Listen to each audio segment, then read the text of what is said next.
Hi everyone, this is Nick Pollock here from Roar Lions Roar. While you're here, be sure to like this video, subscribe to the channel, and hit that alert bell so you never miss any of our new content. And if you prefer to listen instead of watch, make sure you check us out on your podcast platform of choice where you can subscribe and download each new episode. Thanks for watching and thanks for listening. Go State! Hello, everybody, and welcome back to Roar Lions Roar. I'm your host tonight, Nick Pollock, coming at you from a slightly different vantage point. I'm giving a run to stand-in podcasting. Not sure how I feel about it already, but we'll see how it goes. Here to join me tonight on my new venture here in podcasting is my co-host Bill DeFilippo. Bill, how you doing? Pretty good. I'm also going to try standing podcasting, although I have nothing to put my stuff on. So everyone's just going to be looking at my stomach the entire time. I can imagine no such better picture to watch while I'm listening to my Penn State information, honestly. You know what? After 5 seconds of trying that sucks. But yeah, I'm good. I'm doing all right.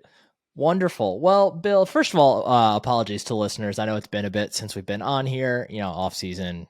Things come up. We'll try to aim for at least one podcast every 2 weeks or so, but we'll try to be more consistent in that going forward. And if you're not already subscribed to the podcast, please make sure you do so on the podcast platform of choice, or YouTube. If you're watching us there, it would be greatly appreciated if you could leave us a review as well.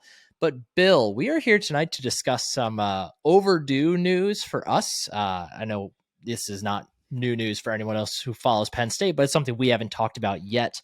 And that is the hiring of new receivers coach Marques Hagans, who arguably has the coolest, familial / friendship connection of any Penn State coach. Yeah. I mean, he's close friends with Allen Iverson. It's very, I think as a general rule of thumb, the coolest thing you could be is affiliated with Allen Iverson. But yeah, it stems from Hagan's background. He's from Newport News, Virginia, same neck of the woods, obviously, as Iverson. And Nick, he comes to Penn State. He's a lot like Anthony Poindexter, where he has UVA in his blood. That is near, dear, all that to his heart. And decided that coming to Happy Valley is the best thing for him. And look at his history. I know you have it laid out and you're going to run through it, but it seems to me like it would have taken a really special opportunity for him to want to leave UVA, considering all his history there. And, kudos to Penn State, kudos to James Franklin. They gave him the thing that would make him want to leave his alma mater, which is not always an easy thing to convince a person. Yeah. Like you alluded to, it goes beyond even having been born in Virginia and coached at UVA. Like, this man is Virginia. He was born in Newport News, which, for those of you who don't know, just a hop across the bridge from Virginia Beach, which is an area that's had a lot of, really high-end recruits that Penn State has been involved with over the last, since Franklin got here, pretty much. But to my knowledge, only, I'm not even sure if they've landed maybe one or two of them, but there have been some top names there they have not been able to get involved with. So perhaps in there. He also graduated from Hampton High School in Hampton, Virginia, which, little side note, if you've ever played NCAA basketball 2009, the one with Kevin Love on the cover, for whatever reason in that game, if you play as Hampton, they don't miss shots. It's ridiculous. My roommate and I, junior year of college, would play all the time, and I could not beat him when he played as Hampton. It was absolutely absurd. Yeah, kick his ass, Brian. Hagans then, of course, went on to play at UVA. I learned something today. He actually briefly unseated Matt Schaub as the starting quarterback, which I thought was a little fun fact, before eventually moving to receiver. And then after a brief career in the NFL, he came back to UVA. He was a grad assistant for 2011, 2012. And then he's been their wide receivers coach from 2013 until, a couple weeks ago. So, I mean, Marques Hagans, he is Virginia. That's what he is. And it's crazy. Kind of crazy that he's here now. And one thing that, Nick, I think one thing we're going to mention throughout the pod is that neither of us are experts on wide receiver play. Neither of us are experts on what he's going to bring. We watch a little bit of UVA, see this. We're not going to know exactly what he is going to bring to Penn State as a football coach until we're a month and a half into the season, until we start seeing the kinds of guys he gets on the recruiting trail, that kind of thing. But the one thing that we know about him right now is what people say about him. And right after he got hired, one of the first, like, you're excited for any new coaching hire that comes in. Penn State hired him on January 23rd. He changed his profile picture to him in Penn State gear at 11:02 a.m. At 11:44 a.m., so pretty quickly after he got hired, former Philadelphia Eagles defensive lineman Chris Long hopped on the Twitter machine and tweeted the following: "A leader of young men and a great coach. He has made Charlottesville better for a long time. I know Happy Valley will appreciate what he brings on and off the field. I'll miss my bro, but what a great career move. Love you and congrats." And the one thing we can know about a person is what the people who know them say about him. And that sentiment by Chris Long, you saw other people affiliated with Virginia football share a very similar sentiment. And again, we'll see what he is as a recruiter. We'll see what he is as a guy who's able to teach guys how to take the natural talent they have and put it on the field. Two things that, if we're going to be really critical of the Taylor Stubblefield era, we didn't see a ton of that either in either way out of Penn State's wide receiver room. But what we do know is that this guy is someone who has the respect of his peers and who is beloved by those who know him. And, that's the kind of guy you just want in your football program, especially if it's a kind of guy who is making a move like this big of a career move after never coaching anywhere else and being so deeply ingrained in the community from which he comes. Yeah. Like he's just a, pretty much universally praised hire here for James Franklin. I know the one that really stood out to me was from 247 Sports' Brian Doan. He does a good amount of Penn State recruiting coverage, but he also, covers basically the entire Atlantic region more or less. So if anybody's going to know who is a possible position coach move that can make a big impact on this area of the country as far as recruiting goes, it's Brian Doan. And he was incredibly effusive about how great of a move this was for Penn State, really from the second it happened. So that's as good of a source as you're going to find for this kind of topic as far as I'm thinking. And if I may, our pal Daniel Gallen over 24/7 wrote a piece after Hagans' first press conference. And in this piece, he talked a lot about relationships. And Caden Saunders quoted as saying, "We're already becoming closer as a group and getting closer with him and his family as well." Anthony Ivey was quoted as saying, "When he came in here, we had our one-on-one meeting. He opened up a lot about his background and other things, so I appreciate that." According to Daniel, Amari Evans said Hagans reached out to him once during the recruiting process of Virginia, but shortly before Evans committed to Penn State, they already had a little bit of a relationship, but not a huge one or anything like that. And you see that he is already getting the respect of his player. He knew a guy like Evans a tiny bit, but he's already starting to get the respect of his players. The early return stuff, the stuff that we can say about his tenure 3 weeks into it is everything seems to be going great. And I'm not trying to be sarcastic or a smartass or anything like that. All we know is what we know, and what we know as of right now, the dude is universally respected by former teammates, by people who know him professionally, and by his players. What else can you ask than that?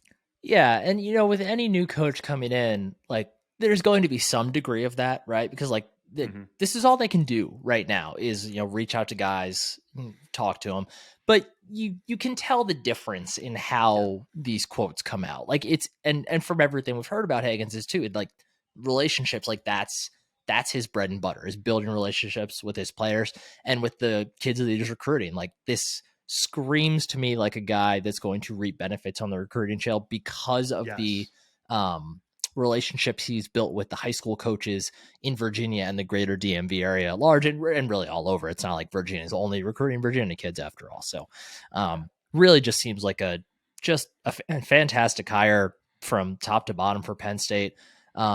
Not the one that, certainly nobody saw this coming, it sounds like.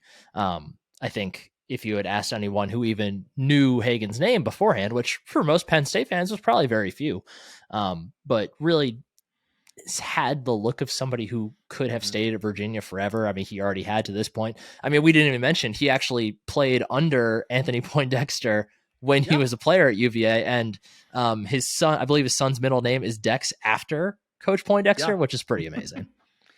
Yeah. And, I think we can look forward ish to this and just talk about the immediate way that he can impact Penn State's not even impact Penn State's wide receiver room, impact Penn State's roster, and that is he's coming in. He's immediately going to start recruiting. Penn State has already Yeah. started its winter practices, but recruiting from the second that you get on campus is going to be important. And it's an area, a very talent rich area. Nick, I know you could probably speak to this a lot better than I can as our former recruiting guy, but the DMV is one of the most talent rich areas in all of college football. Yeah. There is a reason that when you look up and down the programs that spend a lot of time in the DMV, it's not Maryland, Virginia Tech, and Virginia. It is Alabama, Ohio State, Michigan, all the SEC schools, all the ACC schools, Penn State's in there. And I think that this hire, especially when with all due respect to Taylor Stubblefield, who was never viewed as a guy who was going to go out and kill it on the recruiting trail. It was Mhm. never viewed as really his sort of thing. So I think this is a sign that James Franklin wants to double down on recruiting in that area when you already have a really strong guy in Anthony Poindexter, a guy who knows that area. And it's worth mentioning, last recruiting class in the state of Virginia, the number one recruit, Alex Birchmeyer, Penn State. Number two, Tony Rojas, Penn State. Number six, Kavion Keys, Penn State. 8, Carmelo Taylor. 9, Anthony Donko. 10, Matthias Barnwell. They are guys that go to Penn State. This is an area that James Franklin understands you need to be able to recruit in, Nick. And it seems to me, again, with this hire, James Franklin has went out and said, we already have a really strong presence in Virginia. Let's go out there and get yet another person who could push us even further into dominating that area. And like he said before, that 500 mile radius around State College, Virginia's right in there. This goes right into kind of the overall recruiting philosophy of James Franklin.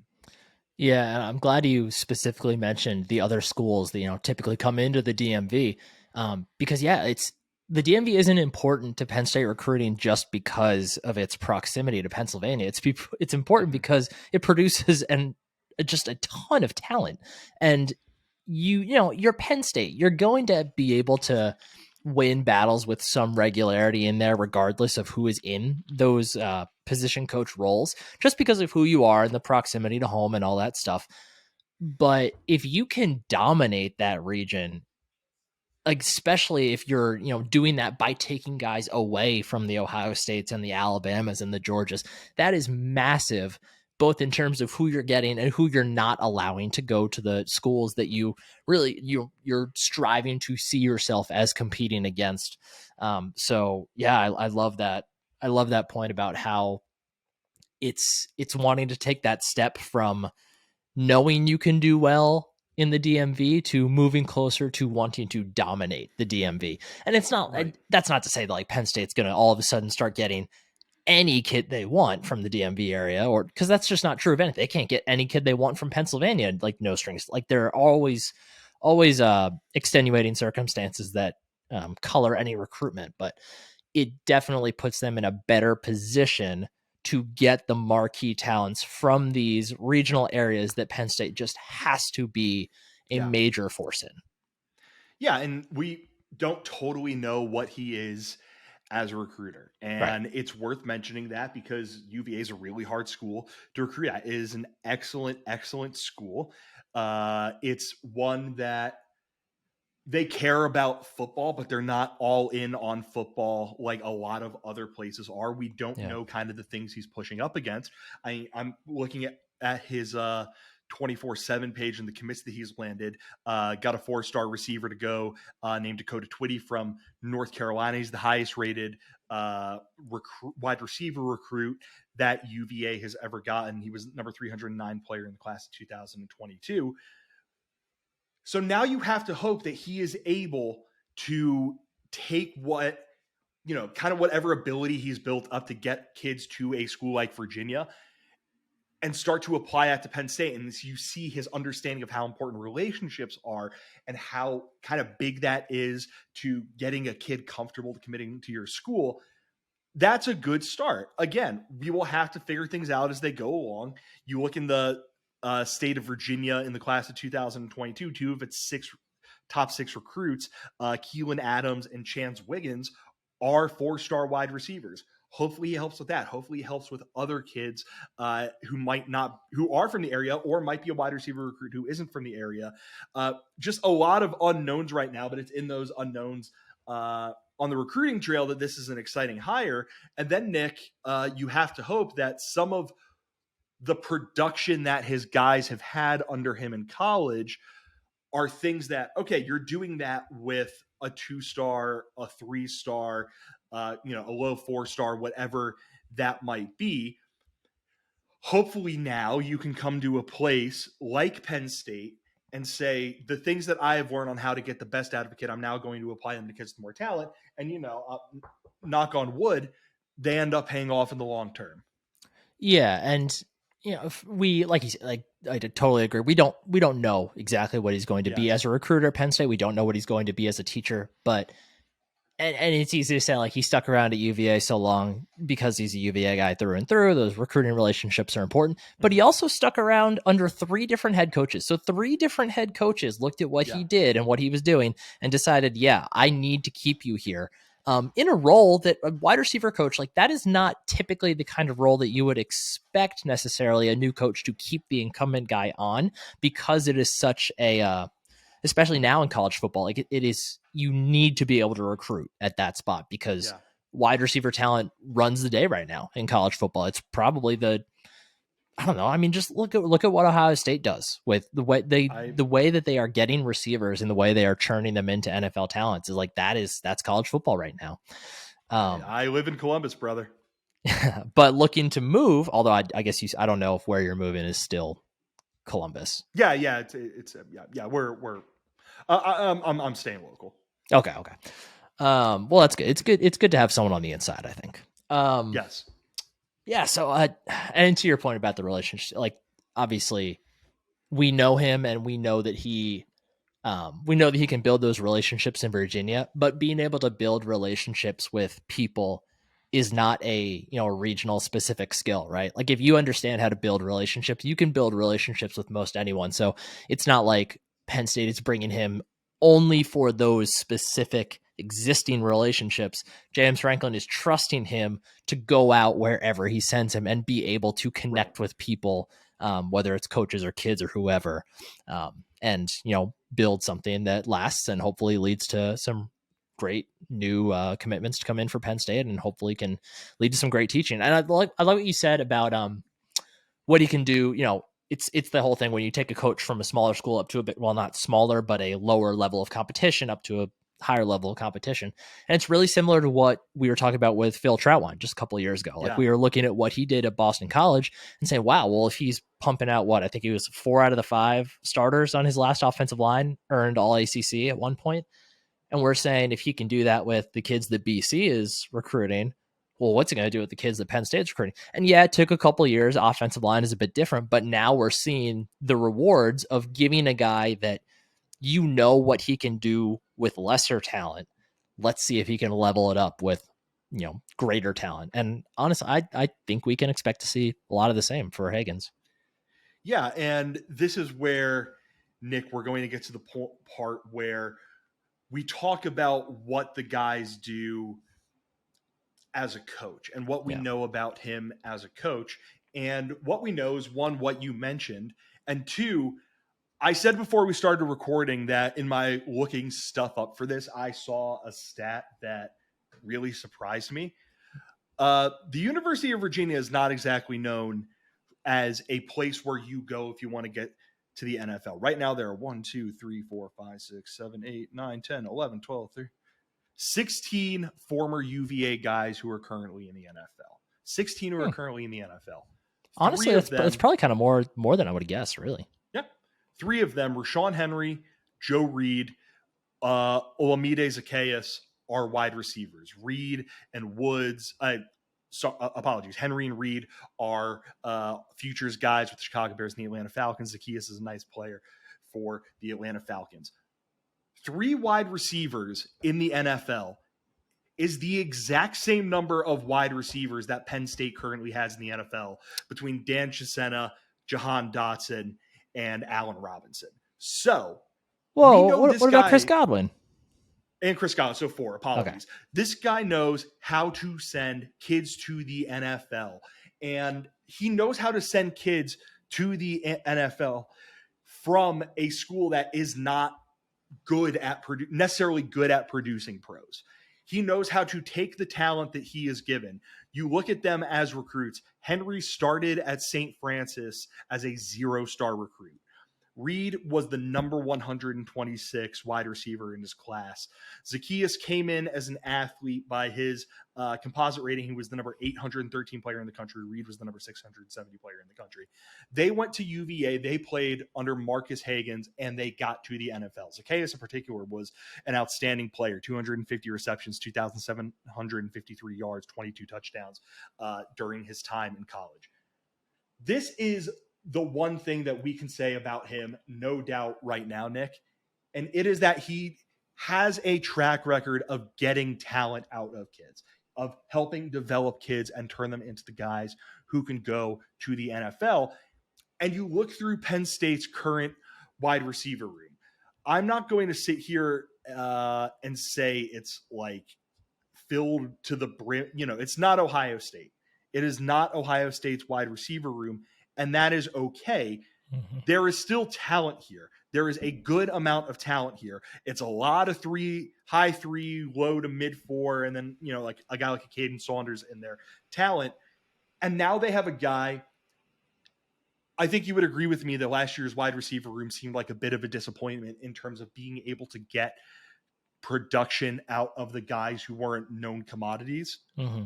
Now they have a guy who is coming in and knows how to do that. And I don't know how you can't be excited about that kind of thing. Yeah, it's for where the Penn State receiver room is at right now. And especially when you consider new faces filtering into, they're expected to play important roles. It's really, if you're going to make a change at the position coach for that position, it's a great time to do it because it's, there's guys that have been here, but it's kind of a pseudo fresh start for everyone. You're losing the top 2 guys from the room last year. It's kind of like a reset in a lot of ways. So it does seem like great timing to do that. Bill, before we go any further, I want to briefly talk about Home Field Apparel. Who? Home Field Apparel, they make some t-shirts, sweatshirts, some joggers here and there, Do you have any of their joggers actually? I got a pair of the St. Peter's joggers when St. Peter's made it to the Elite 8 last year, and they are fantastic.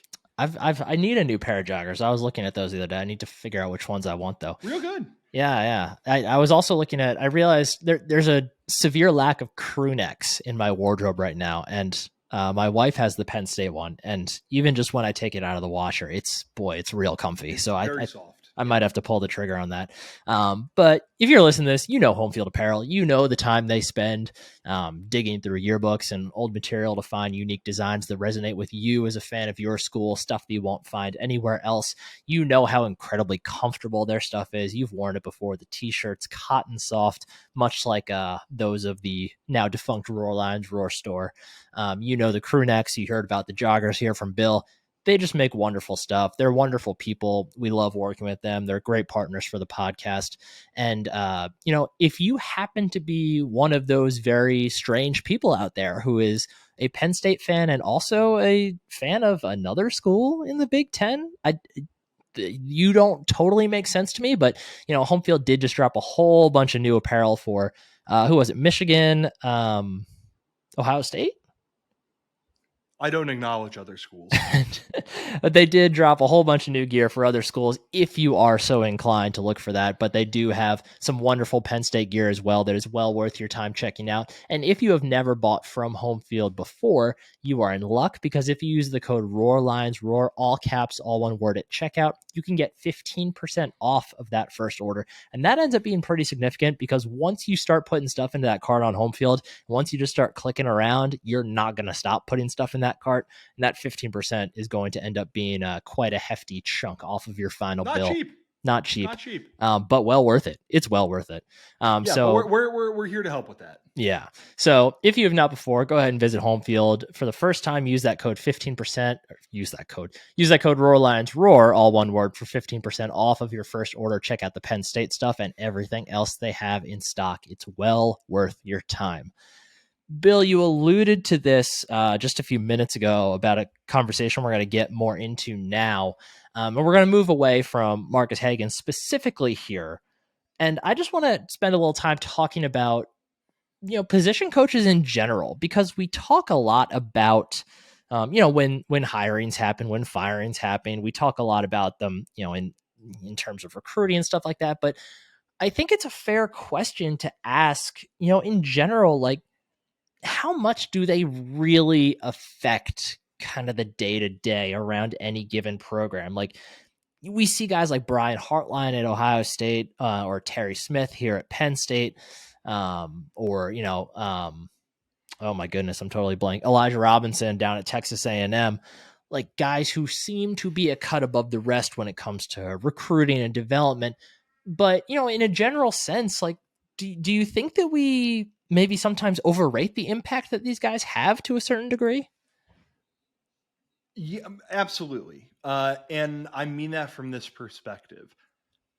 I think it's really easy to blame coaches for things.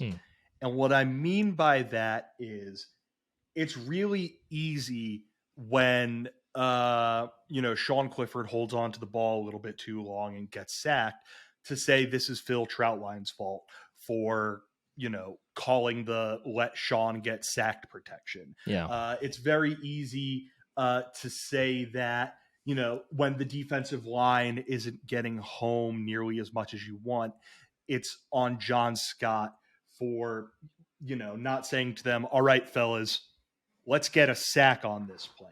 That kind of. I think it's very easy to blame that. And a part of this, I think, comes from a good place. I think part of this comes from the fact that we all know these are 18, 19, 20-year-old kids who are doing this for our enjoyment, and we don't want to put too terribly much on them. And there's also the fact that, like, it's really hard to be able to get into the details of why a kid did not do something other than, oh, well, hey, it happened. So to that end, yes, I think we overrate it. The stuff that I think we can, the ways I think it's important are, you mentioned Brian Hartline at Ohio State. Brian Hartline does two things at an elite level. And it's stuff that, looking at Penn State's at, Phil Troutline is starting to do both of these at an elite level. You look at a guy like Terry Smith does this at an elite level. Anthony Poindexter does this at an elite level. You go back to a guy like Josh Gaddis when he was Penn State's wide receivers coach, did this at an elite level. And it's one, recruit, go out there, build up the relationships with kids, convince kids that your vision for what they get at your university is the best thing for them. So that's number one. And number two is we're in February right now. From the moment that the final game of the season ends to the moment that the next game of this, or the first game of the next season begins, how are you teaching? How are you motivating? How are you instructing? How are you doing all these things? If you can do that, and Brian Hartline's a good example. Brian Hartline recruits like a maniac and is great at teaching the finer details of playing wide receiver to Ohio State's receivers. You watch Ohio State's offense, their wide receivers are excellent at everything. You watch when Josh Gaddis was here and Penn State's wide receivers coach, Penn State's wide receivers were unbelievable technicians to go along with the physical traits and the attributes they have. You look at a guy right now like Olu Fashanu at left tackle. not this incredible recruit, but he is so good. His technique as a left tackle is so good that 6 starts into his college career, he was getting mentioned as a top 5 NFL draft guy. Those are the ways, Nick, I think it's important. And I think that you look at a guy like Marques Hagans and you hope that he can take that second thing, which he has had to learn to do and had to do to get the most out of kids at UVA, and combine it with that first thing, which is his ability to recruit and build relationships and convince kids to come to a school that has the ability to win a national title. And you potentially have this really great thing, whether that's him or whether it's anyone else on Penn State staff. Yeah, I think for me, when I think about position coaches, and honestly, and I can relate to it a little bit as a pitching coach for a high school baseball team. So it's not nearly the same, but it's a similar-ish field. For me, and this is the reason that I'm excited about the Hagans hire, to go back to him, is everything comes down to relationships. Like, it's not just recruiting. Like, relationships obviously are important in recruiting, but the thing is, like, none of these guys have gotten to this point in their coaching careers without having some sort of ability to coach and teach. Yes. Like, they all have some amount of that ability to say, hey, when you're running a post route, if you do this instead of this, it's going to make it more effective. They all have degrees of that. Certainly some are better than others, but they all have that innate ability. The thing that not every human being has is the ability to develop relationships. And especially when we're talking about college kids who, there's a good degree of this for a lot of these kids in high school because they're high profile, recruits. But once they get into college, like, they're not kids. They're not treated as kids. They're treated as celebrities. Like, other kids on campus don't see them the same. We're watching them play football from our homes. Like, we're watching like 18-year-olds, 19-year-olds, 20-year-olds play football. Like, we're not watching kids solve differential equations from our couches. Like, they are different. They're in different situations, and they have so much put on their plates that they need to be able to handle mentally and just emotionally. And if they can and obviously they all are going to have relationships with people in that football building. They're all going to have some sort of a relationship with James Franklin and the trainers and some of the other people. But for most of them, like, their position coach is their go-to for basically everything. Right. And if they don't feel like they are comfortable with that person, whoever it may be, nothing else that follows is going to be quite as impactful. If you don't have a relationship with the guy teaching you and coaching you, you're, not going to take what they say to heart as much, but more importantly, you're not going to want to perform for them. And that's, I don't want to make it seem like I think their goal is to perform for their coaches. It's not. Their goal is to perform for the team and for themselves. But when you have trust in your point person in the building, it just allows for everything else to happen. It allows you to be comfortable in making mistakes. It allows you to be comfortable in learning and growing. It allows you to, feel like you can go to them when you have issues, all that stuff that's just so important that we don't really talk about. I think we do a pretty good job reminding our listeners that, they're college kids. Yeah. Take it easy. But I don't think we always internalize, much about what that means. And, like, think about ourselves as college kids. Like, we were not fully formed adults. We were not ready to be. I knew Nick in college. He was an idiot. we were not ready. We still needed those people to latch onto and those people to have trust in and be able to go to with anything. So, like, for me, like, relationships are everything. And I just want to interject. You made a really good point, Nick. Like, it's not like James Franklin is walking up to the defensive lineman and saying, "Young men, this is how hand fighting works." Or it's not like he's walking up to the wide receivers and saying, "All right, this is how I want you to run a sluggo in this offense." Like, Franklin has a very important role in this Franklin is making sure everything works in this ecosystem. But when it comes to the day-to-day, the nitty-gritty, that sort of thing, that is on position coaches. When you see the offensive line coaches, the offensive linemen are all going to the field and having a who can eat the most burgers competition or whatever the offensive linemen do. Franklin has other things going on, but every time Phil Troutline's there with him. Yep. Or if you see the defensive linemen are having, they have a bowling night somewhere, John Scott is there with them. That is, Franklin has done a much better job from when he first got here of saying, all right, head coach of the offense, head coach of the defense, deputize people below you to work with these kids.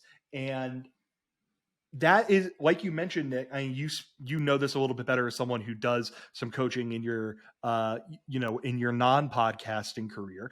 But my guess is the coach of your baseball team is not going up to the pitchers and saying, here is how I want you gripping a slider. Here is how I want your pickoff moves looking. Maybe he'll come over and give a pointer or two on that. But when it comes to actually teaching and hammering that stuff home, that is your job before anyone else's. Yep, exactly. Yeah. There's too much else to do to be able, and I have no doubt that Franklin wishes he could be that everything for every single player, but it's just not feasible. So you have to have guys that you trust in positions to be that everything for the guys when you can't be there. Yeah, and one thing I think we need to give James Franklin a lot of credit for is he has hired guys who he thinks are excellent fits. This pure coach speak, pure takesman speak, whatever. He has done an excellent job finding guys who he thinks fits that, who fit in that part of the culture that he is trying to build here at Penn State. The guys who are going to do the best job possible taking that on. And this is a really important thing, when he thinks that's not working for one reason or another, he's not afraid to say, we need something new. And it's very easy to call from, my sofa right over there where my dog is currently sleeping, where I'm about to go watch professional wrestling after this.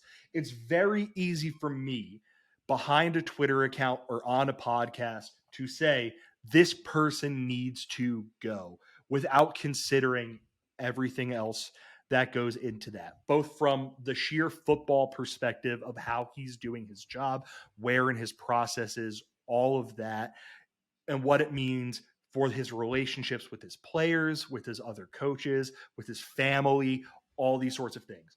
That's different from James Franklin seeing these sorts of things. And Franklin has been, I think, very good and very proactive at understanding this isn't working. We need to get someone who is more in line with what we need our program to be and what our program demands right now. And we don't know why Taylor Stubblefield is no longer with Penn State.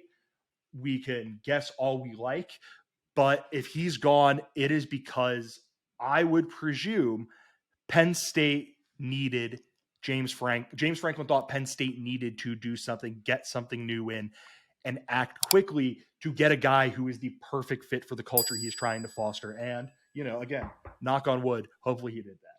Yeah, definitely. Bill, this has been an awesome conversation. I want to put a pin in this and come back to this at some point, because this would be a fun thing to continue talking about. But in hopes of, having more of this to talk about in later days, I think we're good on for tonight's podcast. I think we can put a pin in this one. Any last things to say before I go through the spiel here? No, other than I'm going to go watch some professional wrestling. All right. Yes. I would love for you to go be able to foster the relationship with Jersey as you guys watch professional wrestling together. So dude, he has been so stupid. I don't know. We're at the end of the pod. I get to vent about something. My dog has been a stage 5 clinger for some reason over the last week in a way that he has never been. Like, do you ever get it with Blitz where like you get up to go to the bathroom and he chases you to the bathroom and just stands outside of it while you're like brushing your teeth or something? Occasionally, typically only when he knows it's time for a meal or he wants to go. He's right next to me, so I can't say the word. When he wants to go for a W or something like that. Yeah. Okay. Yeah. No. This is just what life is now. I need to get him back into daycare.